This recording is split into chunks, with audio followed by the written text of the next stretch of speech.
जय हिंद दोस्तों। स्वागत है आप सभी का आपके अपने भाई के YouTube channel IAS my target पे। दोस्तों आज हम विश्व भूगोल लेकर के आए हैं, जिसमें हम कवर करेंगे शुक्र ग्रह। शुक्र ग्रह को तो चलिए समय को गंवाए बगैर वीडियो को करते हैं स्टार्ट। तो देखिए शुक्र ग्रह का जो आकार है लगभग पृथ्वी के समान है। इनका आकार जो है पृथ्वी के समान है, जितना आकार पृथ्वी का है उतना आकार शुक्र ग्रह का भी है, ठीक ना। इसलिए इसे जो है पृथ्वी की बहन ग्रह कहते हैं। इसे पृथ्वी की बहन ग्रह भी कहते हैं। तो पृथ्वी की बहन ग्रह किसे कहते हैं? शुक्र ग्रह को, याद रखिएगा, ठीक ना। Sister plant sorry planet, English थोड़ा वीक है, सिस्टर प्लेनेट कहते हैं, ठीक ना। और यह जो है पृथ्वी की सबसे निकटतम ग्रह है। पृथ्वी का निकट का ग्रह है कौन? शुक्र ग्रह, जिसका कोई उपग्रह नहीं है और इसका जो है उपग्रह एक भी नहीं है। इसे भोर का तारा या संध्या का तारा भी कहते हैं, और इसे जो है भोर का तारा भी कहते हैं, ठीक ना। क्योंकि सुबह के समय यह पूर्व दिशा में, सुबह जब होता है तो पूर्व दिशा में दिखता है तथा शाम के समय पश्चिम दिशा में दिखता है। यह सर्वाधिक गर्म ग्रह है। ये जो है सर्वाधिक गर्म ग्रह है, यानी कि 480 डिग्री सेल्सियस, तथा सौर ऊर्जा का सर्वाधिक और सौर ऊर्जा का जो है सबसे अधिक जो है परावर्तन करने का क्षमता रखता है कौन? तो शुक्र ग्रह। और यह जो सर्वाधिक गर्म ग्रह है जो कि 480 डिग्री सेल्सियस गर्म होता है तथा सौर ऊर्जा का सर्वाधिक परावर्तन करने के कारण यह सबसे चमकीला ग्रह है। और इसका परिक्रमण जो है पूर्व से पश्चिम दिशा में होता है, पूर्व से पश्चिम दिशा में होता है, ठीक ना। इनका परिक्रमण शुक्र ग्रह का पूर्व से पश्चिम दिशा में होता है। इसका सर्वोच्च बिंदु मैक्सवेल है जो मीटा माउंट पर स्थित है। इसका सर्वोच्च बिंदु जो है मैक्सवेल है और जो बीटा माउंट पर स्थित है, ठीक ना। तो अब देखिए पृथ्वी ग्रह, पृथ्वी के बारे में। पृथ्वी इंग्लिश में से अर्थ कहते हैं, ठीक ना। अर्थ, पृथ्वी, अर्थ। देखिए पृथ्वी जो है जिसपे हम लोग रहते हैं, ठीक ना, पृथ्वी जो है सूर्य का तीसरा निकटतम ग्रह है, निकटतम ग्रह है। आंतरिक ग्रहों में यह सबसे बड़ा ग्रह है। और आंतरिक ग्रह, याद रखिएगा, आंतरिक ग्रह कह रहा है। आंतरिक ग्रह का मतलब होता है ये जो सूर्य है, सूर्य के चारों बगल ग्रह चक्कर काटते हैं ना, है? पहले बुध ग्रह, फिर शुक्र ग्रह, फिर पृथ्वी ग्रह, फिर मंगल ग्रह, ये इस तरह से, ठीक ना। तो 1 2 3 4 ग्रह हो गए। उसके बाद यहाँ से चला जाता है शनि ग्रह आता है, कौन सा ग्रह इसे आता है। तो यहाँ देखिए ये 4 ग्रह हो गए, ये आंतरिक ग्रह कहलाते हैं। और ये बाह्य ग्रह, जैसे कि इससे पहले वाली वीडियो में बताए थे। तो उसी प्रकार ये शुक्र ग्रह, सॉरी बुध ग्रह, शुक्र ग्रह और पृथ्वी और मंगल ग्रह, इस सब में जो है सबसे बड़ा ग्रह पृथ्वी है, ठीक ना। इसलिए यहाँ पे कहा है कि आंतरिक ग्रह में यह सबसे बड़ा ग्रह है। अंदर के ग्रह में जो है ये सबसे बड़ा ग्रह है कौन? पृथ्वी, ठीक ना। तो पृथ्वी जो है सौर मंडल का एकमात्र ग्रह है, और सूर्य मंडल का जो है एकमात्र ऐसा ग्रह जो पृथ्वी है जिस पर कि जीवन पाया जाता है, और इसी पे जीवन पाया जाता है, ठीक ना। पृथ्वी पे जीवन पाया जाता है। जल की जो उपस्थिति है यहाँ पे, जल की उपस्थिति के कारण इसे नीला ग्रह भी कहते हैं। जल की उपस्थिति के कारण इसे नीला ग्रह कहते हैं। और इसका जो अक्षीय झुकाव है, अक्ष की ओर जो झुकाव है 23.1 डिग्री 1/2 डिग्री, तथा कक्षीय झुकाव जो है, कक्षा का जो झुकाव, देखिए अक्षीय अक्षीय झुकाव 23.1/2 डिग्री है, और कक्षीय झुकाव जो है 66.1/2 डिग्री है। तो देखिए सूर्य के बाद जो है पृथ्वी से निकटतम तारा Proxima Centauri pro Proxima Centauri है, प्रोक्सिमा सेंचुरी है, जो कि 4.28 प्रकाश वर्ष है, 4.28 प्रकाश वर्ष है, ठीक ना। और इसका इसका जो एकमात्र उपग्रह है चंद्रमा, पृथ्वी का एकमात्र उपग्रह है जो कि चंद्रमा है, ठीक ना। तो चंद्रमा है, तो चंद्रमा को अगले वीडियो में कवर करेंगे। इससे पहले कुछ पॉइंट को जान लेते हैं। तो चलिए पॉइंट देखिए, ये पॉइंट है ध्रुव तारा। तो देखिए ध्रुव तारा किसे कहेंगे? प्राचीन काल में जो है लोग तारे को देखकर दिशा का ज्ञान प्राप्त करते थे। और प्राचीन काल में देखिए कह रहा है ध्रुव तारा के बारे में कह रहा है, तो उससे पहले कुछ समझाया यहाँ पे कि प्राचीन काल में, पहले जमाने में जो आदमी था, ठीक ना, आदमी था, तो तारे को देख करके जो है दिशा प्राप्त कर लेते थे। आसमान में जो तारे टिमटिमाते हैं रात में, तो उसे देख करके प्राचीन काल के लोग दिशा का अनुमान लगा लेते थे कि ये पूरब दिशा जाएगा या पश्चिम दिशा जाएगा या उत्तर दिशा जाएगा या दक्षिण दिशा जाएगा, मतलब दिशा का अनुमान लगाते थे तारे को देख करके। तो ध्रुव तारा जो है एक ध्रुव तारा एक तारा है जो ठीक पृथ्वी के उत्तर में, जो पृथ्वी के उत्तर में, ध्रुव तारा एक ऐसा तारा है जो कि पृथ्वी के उत्तर में है। और यह बताना कठिन है कि ध्रुव तारा पृथ्वी से कितना गुना बड़ा है। और यह बताना बहुत ही मुश्किल है कि पृथ्वी का जो आकार है इससे कई गुना बड़ा है कौन? ध्रुव तारा। ठीक ना, ध्रुव तारा। ध्रुव तारा की दूरी जो है पृथ्वी से, आप देखिए ध्रुव तारा का जो दूरी है पृथ्वी से कितना है? 47 प्रकाश वर्ष दूर। कितना? 47 प्रकाश वर्ष दूर है।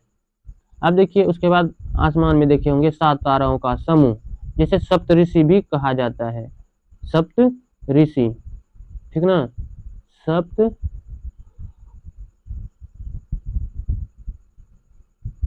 सप्तऋषि भी कहा जाता है। देखिए सप्तऋषि 7 ताराओं का जो है 7 तारों का समूह है। यह आकाश में उत्तर की ओर दिखाई देता है। ये तारे जो है तारे का समूह उत्तर की ओर दिखाई देता है। और इन 7 तारों के नाम इस प्रकार है। एक पहला का नाम है ऋतु, दूसरा का नाम है पुलह, तीसरा का नाम है पुलस्त्य, चौथा क्षत्रिय, पांचवा अंगिका, छठा विशिष्ट और सातवां मिरिचि।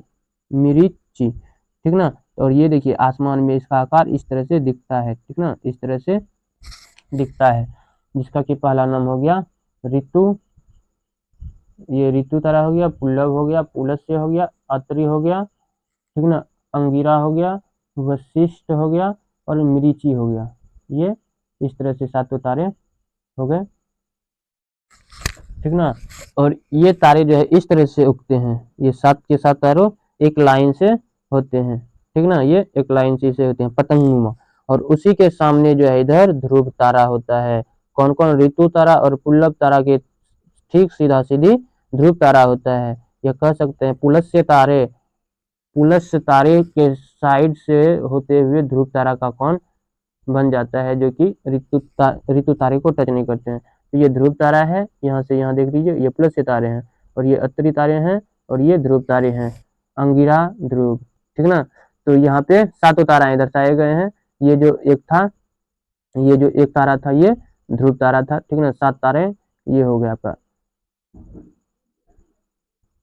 ठीक ना, चलिए आगे बढ़ते हैं। तो देखिए आगे देखिए डॉपलर प्रभाव। तो डॉपलर प्रभाव क्या होता है इसके बारे में जानते हैं। तो डॉपलर प्रभाव क्या है? डॉपलर प्रभाव, जब हम किसी रेल पटरी के पास खड़े होते हैं और सीटी बजाता हुआ रेल इंजन गुजरता है, तो हम देखिए जब किसी रेल पटरी पर खड़े रहते हैं तो जब सीटी मतलब हॉर्न बजाते हुए जब ट्रेन आते हैं, ठीक ना, तो रेल इंजन जो गुजरता है तो हम पाते हैं कि जब इंजन जो है ध्वनि स्रोत, जब इंजन जो है हमारी ओर आता है तो सीटी की आवाज अधिक तीक्ष्ण मालूम पड़ती है। अर्थात ध्वनि की जो है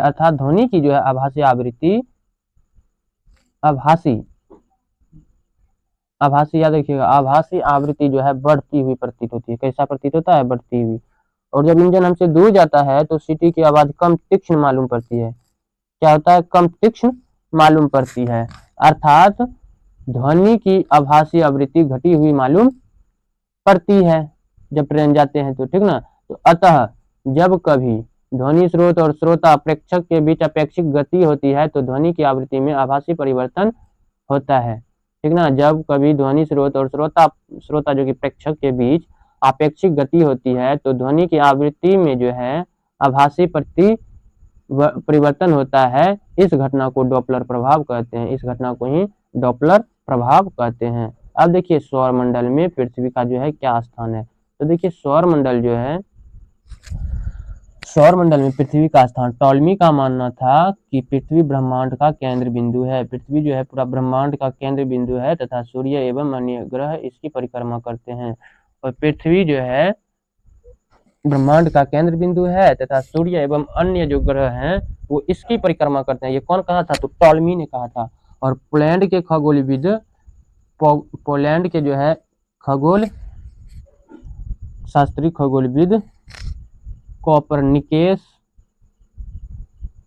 कॉपरनिकस जो कि 1543 में इस मत को परिवर्तित कर यह सिद्धांत प्रतिपादित किया कि सूर्य जो है ब्रह्मांड के केंद्र में है। सूर्य ब्रह्मांड के केंद्र में है, ठीक ना। उन्होंने सौरमंडल की भी खोज की।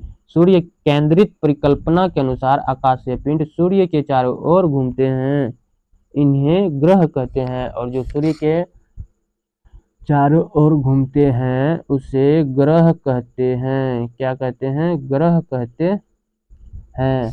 अब देखिए जो हांस केपलर, ठीक ना, जो हांस केपलर ने ग्रहों के गति संबंधित नियमों का प्रतिपादन किया है। तो ग्रहों से संबंधित नियमों का प्रतिपादन किसने किया था? तो हांस ने। अब देखिए क्षुद्र ग्रह को जो है बेल्ट मंगल या बृहस्पति के बीच पड़ती है, इन्हें अवांतर ग्रह भी कहते हैं। तो अवांतर ग्रह जो है क्षुद्र ग्रहों के बेल्ट यानी कि मंगल और बृहस्पति के जो बीच में पड़ते हैं उन्हें अवांतर ग्रह भी कहते हैं। जो कि अन्य ग्रहों